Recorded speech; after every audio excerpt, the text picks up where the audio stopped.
Seja bem-vindo ao podcast AFIA Endocrino Papers. Aqui lhe mostramos como se manter atualizado em endocrinologia, mesmo que você tenha pouco tempo para estudar. Eu sou Ícaro Sampaio. Eu sou Luciano Albuquerque. Eu sou Eric Trovão. E o tema hoje é disfunção sexual em mulheres. Qual é o papel do endocrinologista?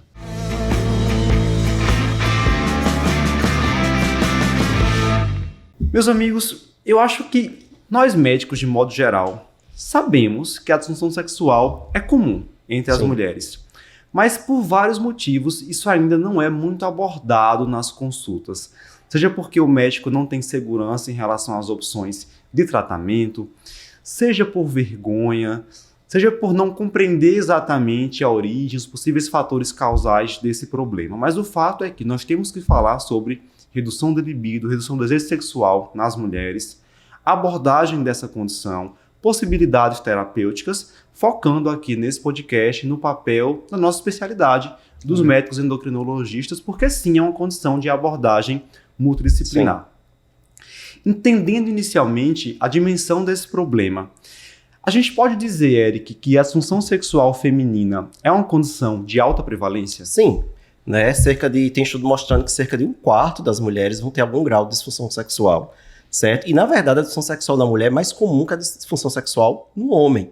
Só que os médicos, de uma forma geral, costumam questionar mais o homem sobre isso, e se preocupar mais com isso em relação ao homem do que com a mulher. Muitas vezes porque tem, como você falou aí, talvez uma vergonha de tocar no assunto, né? Às vezes o médico não foi preparado, não foi treinado para abordar uma mulher sobre esse tema. As próprias mulheres, elas podem se sentir envergonhadas em trazer esse tema, achar que muitas vezes tem questão de tabu também, não querer falar sobre isso, às vezes achar que ter um problema de disfunção sexual é algo, entre aspas, normal, e não acha que seja um problema de saúde que tem que tratar com o seu médico. Então isso tem que ser desmistificado, né? E parte de cada profissional de saúde trazer esse assunto, abordar esse assunto, e fazer essa mulher entender que abordar esse assunto pode ser importante. Né? Eu acho que é importantíssimo ali você compreender a complexidade da sexualidade feminina, que envolve o desejo sexual feminino, né? É muito mais complexo que no homem. Quando a gente vai para a literatura, vai ser uma interação ali de vários fatores. Então tem o bem-estar psicológico da paciente, tem o bem-estar físico da paciente, porque sim, algumas doenças orgânicas podem levar a uma redução de libido, como a gente vai discutir mais à frente. Tem a questão também do relacionamento com o parceiro, da intimidade com o parceiro. Fala-se muito até na importância de que o parceiro, dependendo da situação, vá para a consulta ou vá para uma das consultas, pelo menos. Porque a percepção deles em relação à vida sexual pode ser diferente. A percepção do homem ser diferente da percepção da mulher, e ter essa conversa entre os dois, essa troca é importante. E isso vai fazer parte até do processo de diagnóstico daquelas condições que estão associadas, né, à disfunção sexual, sem fechar o diagnóstico do transtorno de disfunção sexual coativa. Né? Essa interação do homem e da mulher é importante, porque às vezes é aí que reside o problema. Às vezes a disfunção sexual da mulher reside em algum problema no relacionamento. Não à toa, muitas vezes a gente precisa também de uma equipe multidisciplinar que aí vai envolver desde psicólogos até psiquiatras, ou análise, terapia de casal, terapia sexual aí, para tentar fazer com que o casal se alinhe. Mas eu acho assim, independentemente da abordagem direta, porque a paciente pode chegar para a gente no consultório com a queixa diretamente de disfunção sexual, tem algumas situações particulares onde tem um risco aumentado, né? Então, assim, a história de gravidez, puerpério, é uma situação onde tem alguma alteração. Paciente que está iniciando o uso de contraceptivo hormonal, então paciente que em climatério, em transição menopausal. Então tem algumas situações onde a gente precisa abordar ativamente, né? Então acho que aí cabe um pouquinho... fazer a pergunta ativa, né? Identificar aquelas mulheres que têm o maior fator de risco para disfunção sexual. E lembrar que todas aquelas endocrinopatias relativamente comuns são causas de alteração do libido. Quase né? todas. Então, diabetes, dislipidemia, o tratamento da dislipidemia, às vezes as medicações que a gente lança a mão também vão estar associadas a essas condições e tem que ter essa atenção. Né? Você falou diabetes, que a gente geralmente se preocupa com a disfunção erétil no homem com diabetes, e a mulher tem mais disfunção sexual, tem dispareunia, diminuição da lubrificação vaginal, e a gente esquece de perguntar. Né? Exato. Muito bem, então entendemos a dimensão desse problema, que isso tem que ser abordado na consulta. Certo, decidi abordar, a paciente veio com essa queixa. Como é que a gente vai direcionar, como é que a gente vai fazer a anamnese dessa mulher com redução da libido, com redução do desejo sexual? Quais são os pontos mais importantes a serem buscados, questionados? Primeiro, onde está esse problema, né? É um problema só de desejo, é um problema de excitação, é um problema de orgasmo, porque aí tem as diferentes fases, ou é um problema, né? É um conjunto, é tudo. A mulher está com problema de desejo, de excitação, de orgasmo, né? Todo o pacote aí completo. Depois disso, avaliar se existe algum fator de risco que a gente acabou de citar. Isso. Né? Tem alguma condição médica, tem alguma droga, alguma medicação. Existe uma lista de medicações enormes. Não tem nem como decorar. Você às vezes tem que pesquisar se aquela medicação atrapalha ou não a libido da mulher. Só para o pessoal entender a dimensão do problema. Ó. Antidepressivo, ansiolíticos de modo geral, antipsicóticos, contraceptivos, principalmente se for uma progesterona antiandrogênica, né? Ciproterona, drospirenona.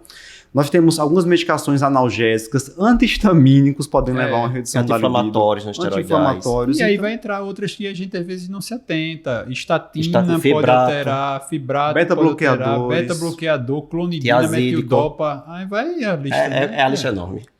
Ou seja, a anamnese vai ser uma anamnese Qualquer longa, medicação né? que aumente prolactina pode diminuir. E se você vai para os antidepressivos, né, foi inibidor de recaptação de serotonina, vai diminuir, porque a elevação...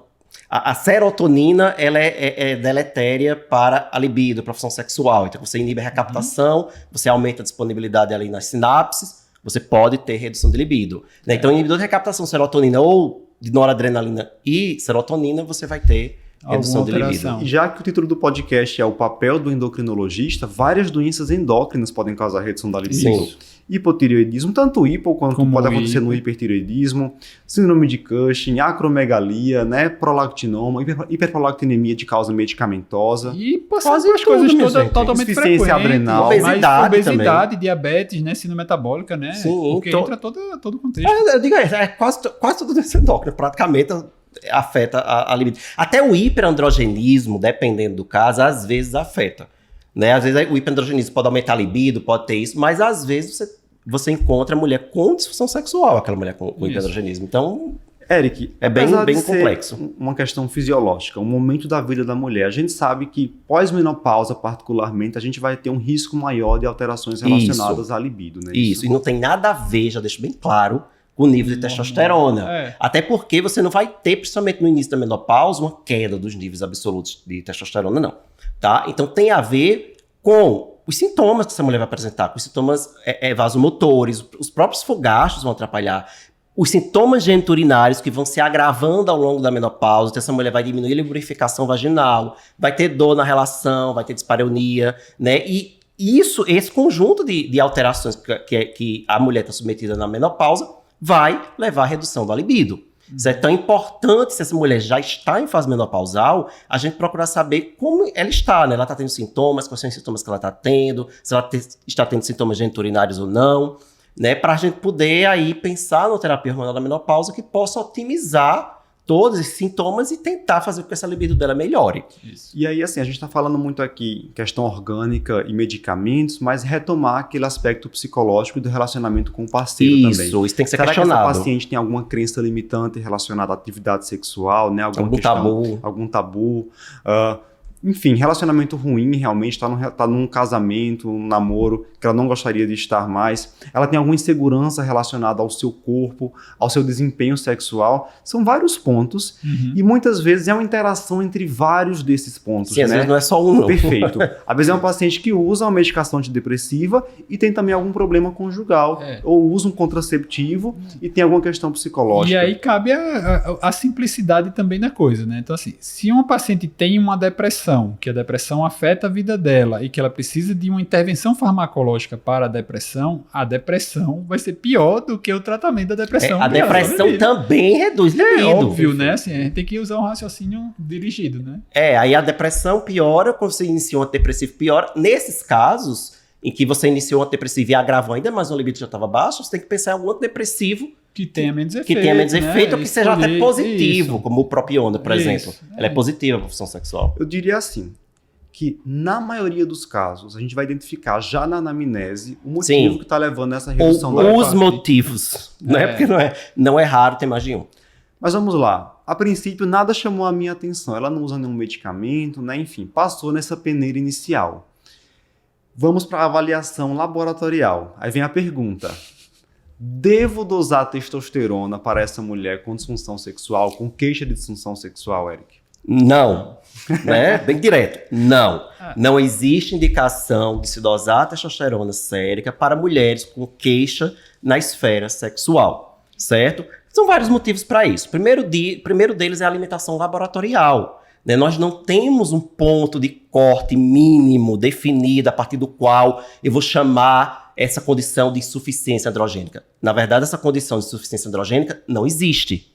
Né? Não existe esse diagnóstico de baixa produção de andrógeno pela mulher. Já é baixo por natureza. Sim. E mesmo, mas o laboratório, minha paciente fez e tinha lá, limite inferior. Você vai ver de tanto a tanto. Aquele limite inferior, ele não é confiável. Né? Os testes laboratoriais para dosar testosterona, eles foram desenvolvidos para dosar testosterona no homem, certo? Então, a gente usa na mulher com mais confiabilidade naquelas em que eu estou buscando hiperandrogenismo.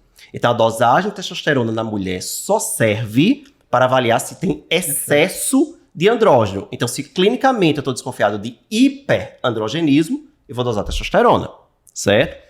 Para questão de hipoandrogenismo, não existe essa condição, né? Então, não tem como avaliá-la laboratorialmente. Então, o primeiro problema é encontrar um valor mínimo normal para a mulher pelas técnicas laboratoriais que a gente tem, que existem nos laboratórios atualmente. Não tem como. Mas tem outras questões também, certo? Que faz a gente entender por que não faz sentido. Uma delas é se a gente vai para a fisiologia, né? A gente sabe que na mulher, parte dos andrógenos, na verdade a maior parte dos andrógenos é produzido nos tecidos periféricos. Né? Então chega lá a androstenediona, sulfato de ideia, que foi produzido no córtex adrenal, chega nos tecidos periféricos e lá será transformado em testosterona. Eu não tenho como dosar essa testosterona formada em tecidos periféricos, porque ali é uma ação parácrina, local, certo? Quando eu doso testosterona, eu estou dosando a testosterona de origem endócrina, aquela que é produzida pelos ovários e pelo córtex adrenal, que foi levada pela circulação até aquele que foi para a circulação. Isso aí corresponde, juntando 25% do ovário, 25% do córtex adrenal dá 50%. Os outros 50% é tecido periférico. Então, aquela dosagem ela não reflete exatamente quanto testosterona está agindo nos tecidos dessa mulher.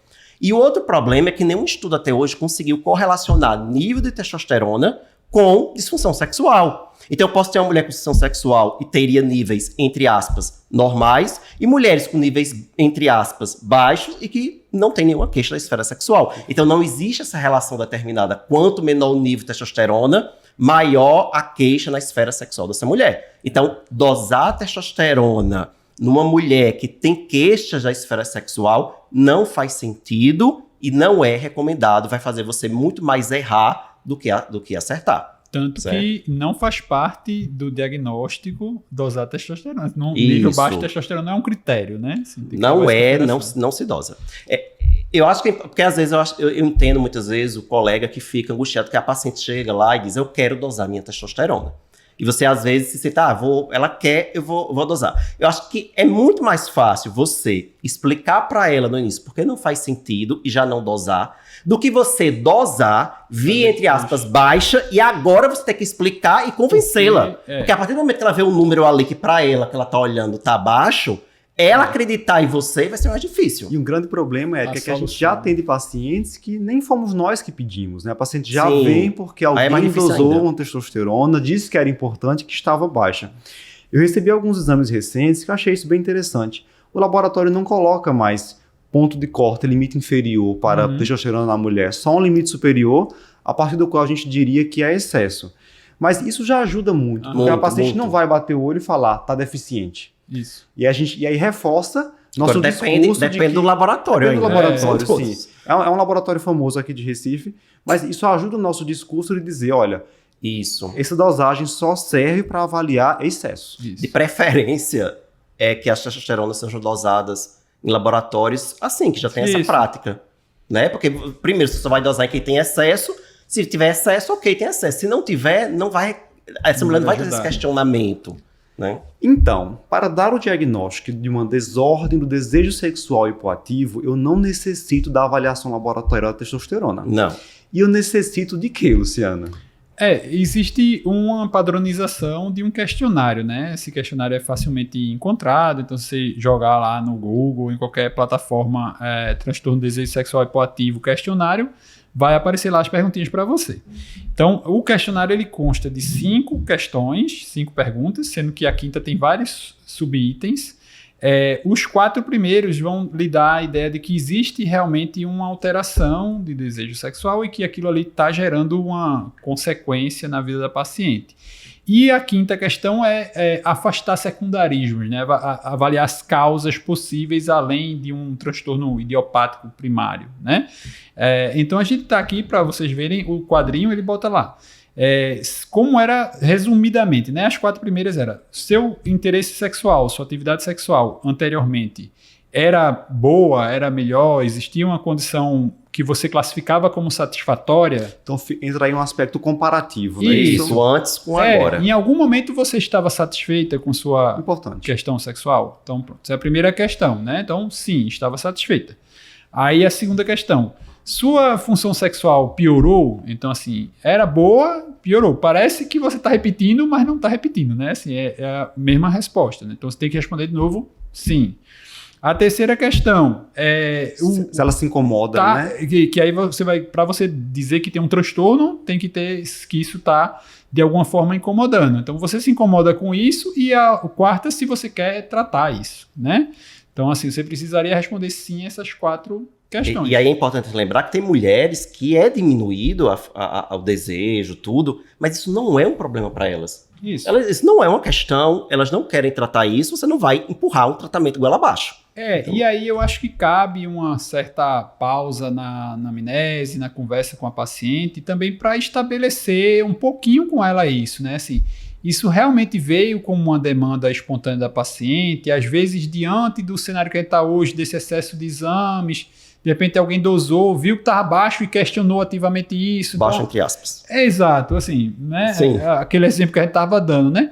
Então, assim, se isso partiu, às vezes, erroneamente de algum colega que viu ali exames em excesso e foi perguntar, se não tinha nenhuma referência em relação a isso, de repente, até diante dessa dificuldade que, graças a Deus, tem melhorado da mulher de conversar sobre o assunto, às vezes ela não sabe se o padrão dela tá bom, se tá ruim, como é que pra tá. ela pode ser ok. Exato. E ela vai estar muito mais preocupada com o exame que disseram a ela que estava baixo, Sim, que tem alguma doença, do que com a sua função sexual. Não, mas cabe uma conversa mínima, e eu acho que a gente tem que ter um mínimo de tempinho ali para conversar sobre isso, né? A paciente tem que se sentir confortável em relação a isso.